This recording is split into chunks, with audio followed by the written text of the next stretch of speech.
اور ابن عساکر نے یسار بن حمزہ سے روایت کیا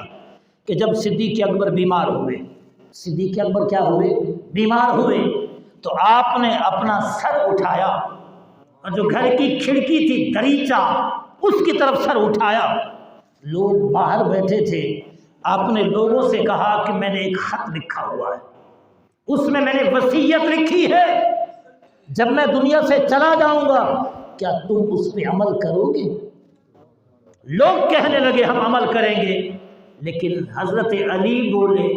وہ سمجھ گئے کہ اپنے وصال کے بعد جناب صدیق اکبر نے خلیفہ کا انتخاب کر کے لکھ دیا ہے۔ جناب علی سمجھ گئے، آپ نے فرمایا میں خط میں لکھ چکا ہوں، کیا میرے وصال کے بعد تم خط پہ عمل کرو گے؟ سب نے کہا عمل کریں گے، اور جناب علی اٹھے،